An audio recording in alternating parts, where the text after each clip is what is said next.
নমস্কার বন্ধুরা, তন্দ্রার রান্নাঘরে আপনাদের স্বাগতম। আজকের রেসিপি তেঁতোর ডাল বা উচ্ছের ডাল। প্রথম পাতে গরম ভাতের সঙ্গে খেতে কিন্তু খুবই ভালো লাগে। চলুন তাহলে দেখে নিই রেসিপিটা। প্রথমেই আমি কড়াইতে দিয়ে দিলাম মুগ ডাল।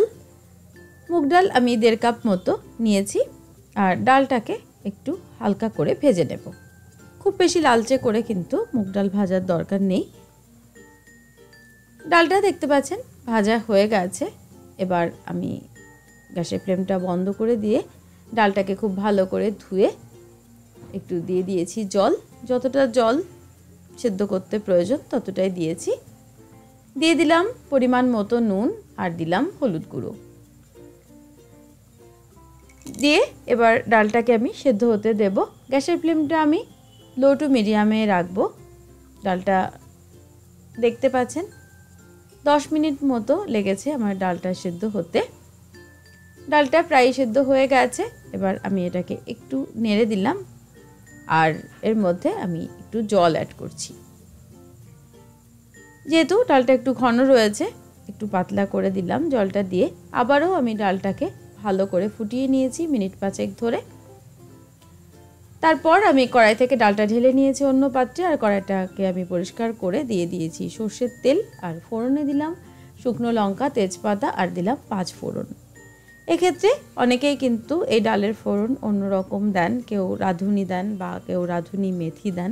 আপনারা আপনাদের পছন্দ মতো অবশ্যই দিতে পারেন। দিয়ে দিলাম এর মধ্যে উচ্ছে, আর উচ্ছেগুলোকে নুন আর হলুদ দিয়ে ভেজে নেব। অনবরত নাড়াচাড়া করে আমি উচ্ছেগুলোকে ভেজে নিয়েছি। দেখতে পাচ্ছেন উচ্ছের কালারটা চেঞ্জ হয়ে গেছে। এবার এর মধ্যে দিয়ে দিলাম 1/2 চামচ মতো আদা বাটা, আর দিলাম 1/2 চামচের একটু কম রাঁধুনি বাটা। এই রাঁধুনি বাটাটা দিয়ে তেঁতোর ডাল বানালে ডালটা কিন্তু খুবই ভালো হয় খেতে। আপনারা একবার অন্তত এভাবে ট্রাই করে দেখবেন। সামান্য একটু জল দিয়ে আমি মশলাটাকে কষিয়ে নিলাম, আর এ পর্যায়ে যেই জাল করে রাখা ডালটা এর মধ্যে দিয়ে দিলাম। ডালটা যেহেতু আগে থেকেই ফুটানো রয়েছে, এজন্য খুব বেশিক্ষণ আর রান্নাটা আমি করব না। সব শেষে এর মধ্যে দিয়ে দিলাম একটু ঘি, আর আমি একটু চিনিও দিয়েছিলাম। আপনারা যদি না চান তাহলে নাও দিতে পারেন। ডালটা আমার একদমই তৈরি।